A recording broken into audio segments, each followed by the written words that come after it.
Convulsiones en pediatría.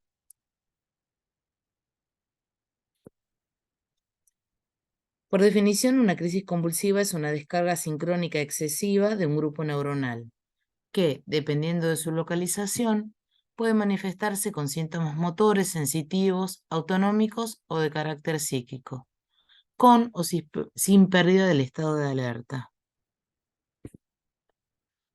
Puede clasificarse según la presencia o no de fiebre. Entonces podemos decir que son febriles o afebriles. La etiología de las convulsiones febriles es multifactorial. Se cree que resultan de la vulnerabilidad del sistema nervioso en desarrollo y del efecto de la fiebre. También se suman los antecedentes personales como prematurez, exposición a tóxicos en el embarazo, antecedentes familiares de convulsiones febriles y ciertos factores ambientales como vacunas, enfermedades virales o bacterianas que aumentan el riesgo de padecerlas. Convulsión febril es la causa más frecuente de convulsiones en la infancia. Ocurre entre el 1 al 5% de todos los niños menores de 5 años. Por definición, es una crisis ocasional asociada a fiebre en niños sin historia de convulsiones afebriles, sin evidencia de infección del sistema nervioso central y sin trastornos metabólicos. La mayoría de los niños afectados tienen entre 6 meses y 5 años. Esto incluye el 98%.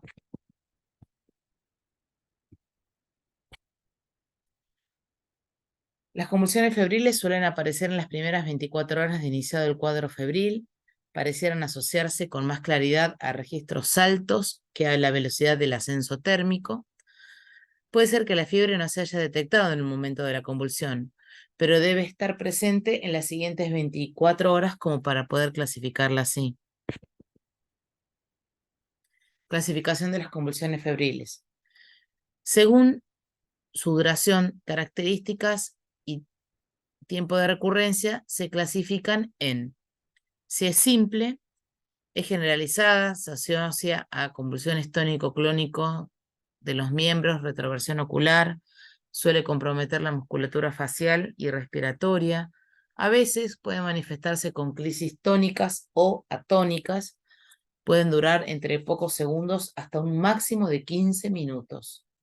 Suelen ser de corta duración, no exceden los 5 minutos, tienen un periodo posictal breve con posterior restitución completa y no suelen ocurrir dentro de las 24 horas.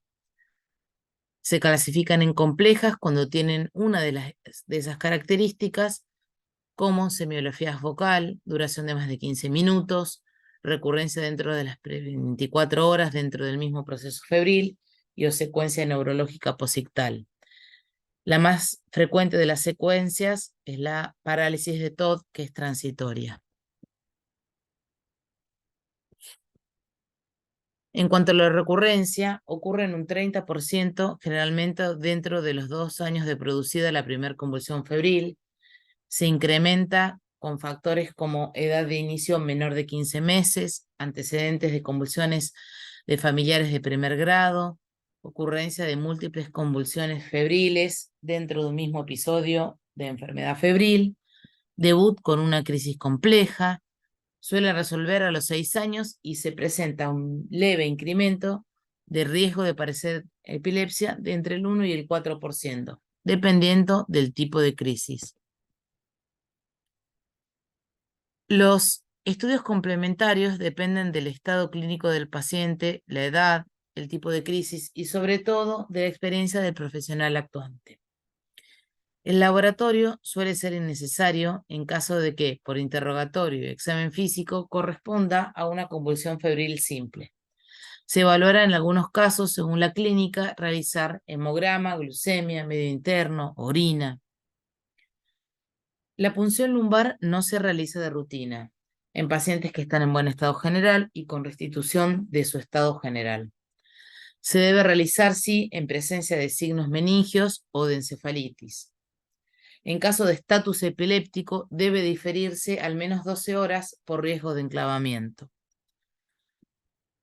Se recomienda realizarla en menores de 12 meses, especialmente en pacientes no vacunados contra neumococo, meningococo o hemófilos, o en niños que recibieron antibióticos en los días previos, en los que han presentado crisis luego del segundo día de fiebre y en convulsiones febriles complejas. No se recomienda la utilización rutinaria del electroencefalograma en convulsiones febriles simples por su escaso valor diagnóstico y sí realizarlo ante sospecha de erosión neurológica. Las imágenes como tomografía y resonancia toman importancia en las convulsiones febriles complejas o si se sospecha lesión del sistema nervioso. Las convulsiones febriles que se prolongan más de 30 minutos a partir de los 5 ingresan en el algoritmo de estados convulsivos febril. Existe tratamiento farmacológico profiláctico con diazepam vía oral intermitente a 0,2 miligramos por kilo durante el periodo febril cada 8 horas o con fenobarbital continuo de 3 a 5 miligramos kilo día para evitar la recurrencia. Se evalúa en cada caso en forma particular.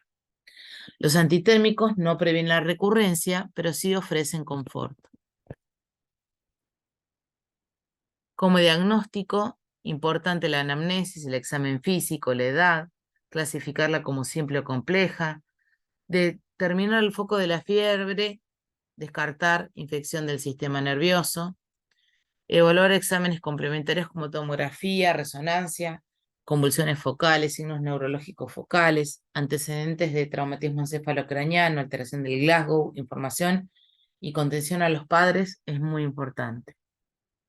Prestar especial atención a si recibieron antibióticos para evaluar una meningitis decapitada, si tuvieron convulsiones focales, si aparecen luego de varios días de fiebre, si el estado de conciencia está alterado o irritable, si son menores de 6 meses, evaluar trastornos metabólicos o infección del sistema nervioso. Los diagnósticos diferenciales pueden ser síncope vasovagal, bacteriemia, escalofríos, convulsiones asociadas a fiebre, niño con antecedentes de epilepsia, infección del sistema nervioso, sospechar encefalitis herpética ante convulsión focal, febril, más si el posictal es prolongado. Manejo de convulsión febril simple. Paciente con primer episodio, mayor de 18 meses, con examen físico normal, alta, luego de la contención de los padres. Entre 6 a 18 meses se recomienda observación y evaluar punción lumbar, según el estado clínico.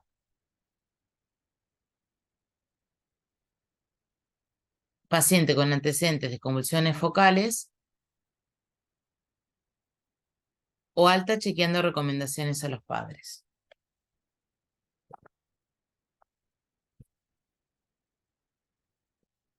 Realizar laboratorio de acuerdo a la clínica, tomografía o resonancia, considerar PL, y se internan las convulsiones febriles complejas. El tratamiento de convulsiones febriles simples o que se prolongan en el tiempo es el ABC, el acceso venoso, el monitoreo. Con acceso venoso indicamos lorazepam endovenoso, 0,1 miligramos kilo dosis con un máximo de 4 miligramos. Es la primera opción. Importantísimo pasar lento, endovenoso lento. Recordar que el lorazepam se mantiene en la heladera, por lo que no está disponible en el medio intrahospitalario. Solo está disponible en el medio intrahospitalario. Y el lorazepam a 0,2 miligramos kilo dosis suele estar en el medio extrahospitalario porque no requiere heladera, pero no es la primera opción. Sin acceso venoso, podemos utilizar midazolam nasal, 0,5 miligramos kilo dosis con un máximo de 10 miligramos, o midazolam intramuscular, 0,2 miligramos kilo dosis con un máximo de 5 miligramos, o diazepam intrarrectal de 0,3 a 0,5 miligramos kilo dosis con un máximo de 10 miligramos. Luego de esto, ingresamos al manejo de estatus convulsivo. Hay una clasificación del 2017 de convulsiones afebriles que podemos decir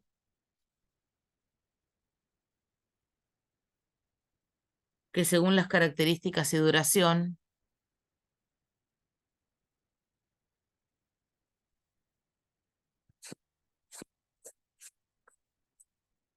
la podemos clasificar en focales, se inicia en uno de los hemisferios cerebrales, generalizada, su origen sucede en dos hemisferios a la vez, desconocido, si no puede asegurarse a que su inicio sea en uno o dos hemisferios o ambos. Aclaraciones de la clasificación del 2017, desaparece el término parcial, aparece el término capacidad de alerta, puede mantenerse el nivel de alerta o disminución de la alerta en las crisis focales. En las crisis generalizadas, la alerta siempre está disminuida. Desaparece el término secundariamente generalizada, se dice que es focal, que pasa bilateral o tónico-clónica.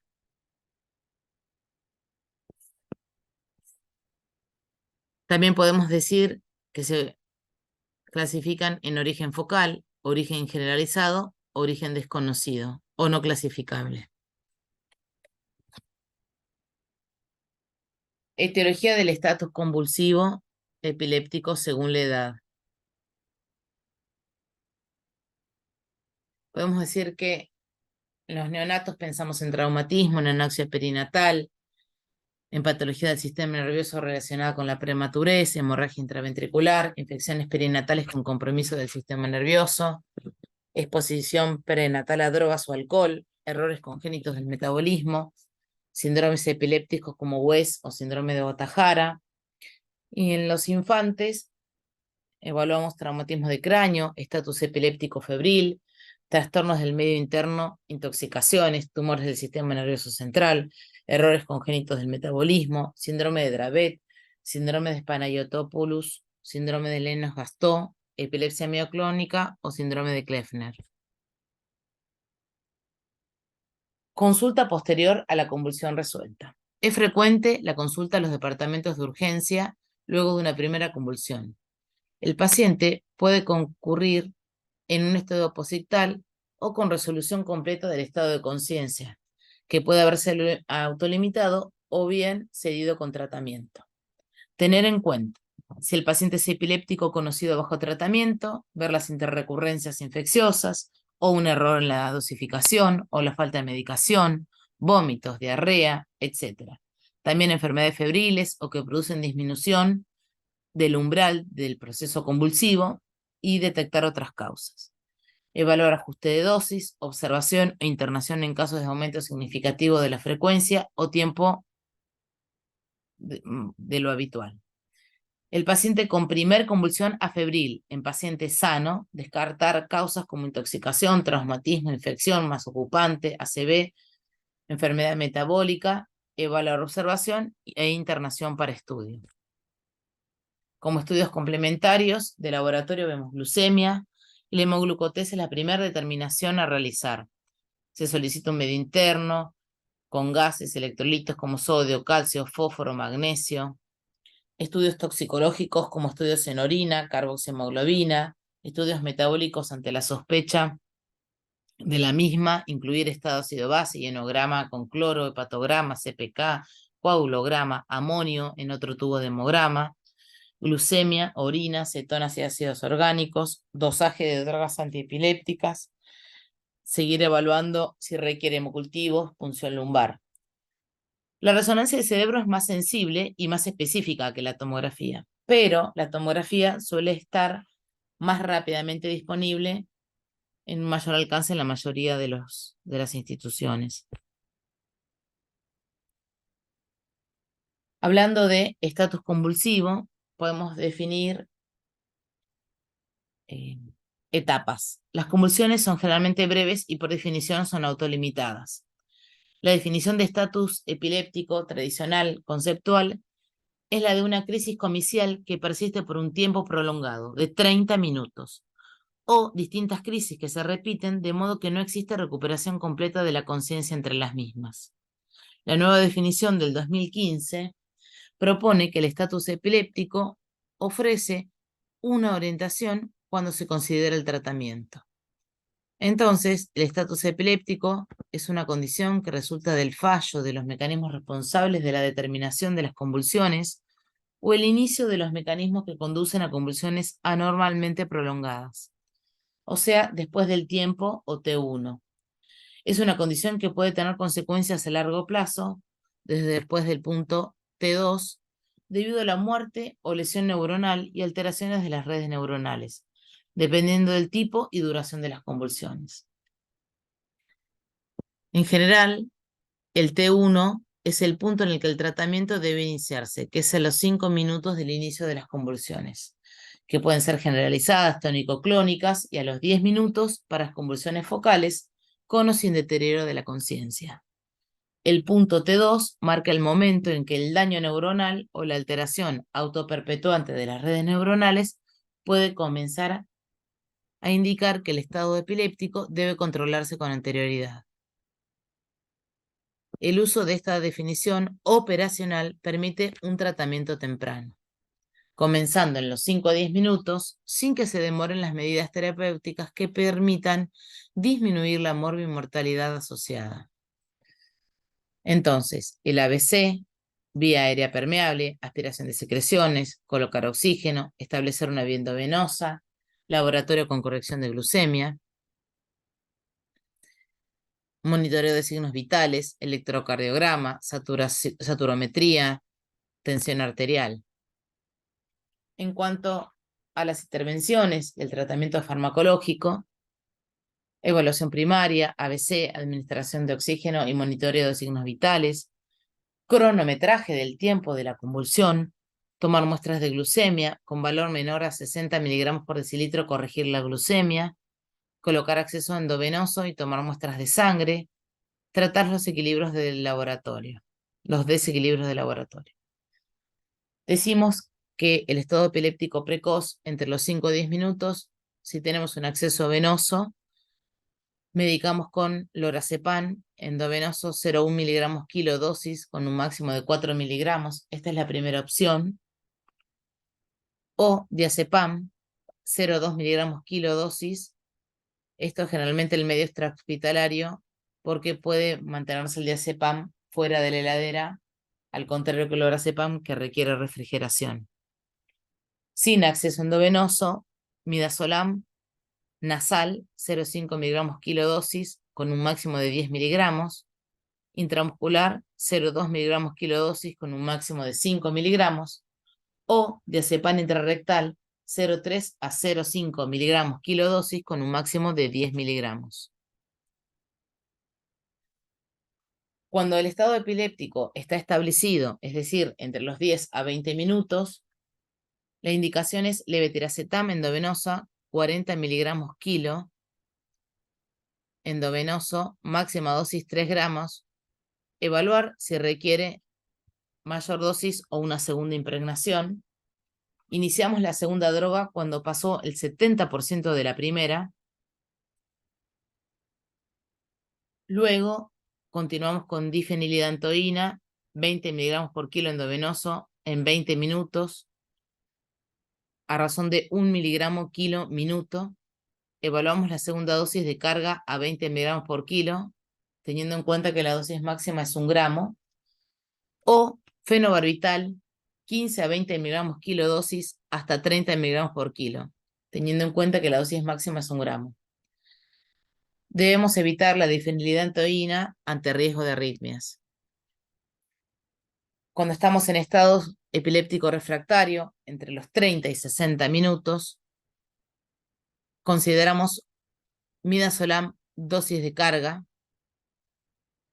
luego goteo a igual dosis y se aumenta la infusión cada 5 minutos si no cede hasta 1,4 miligramos kilo hora.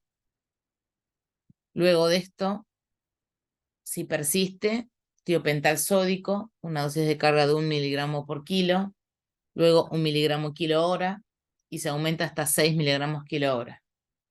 Si continúa, se puede evaluar ketamina, 1 o 2 miligramos kilo dosis, máximo 5 miligramos por kilo, seguido de una infusión continua de 3 miligramos kilo hora, máximo 10 miligramos kilo hora, o propofol, 1 o 2 miligramos por kilo en infusión continua a 20 miligramos por kilo minuto, o ketamina en dosis en bolo 2 miligramos por kilo e infusión continua a 0,5 miligramos por kilo.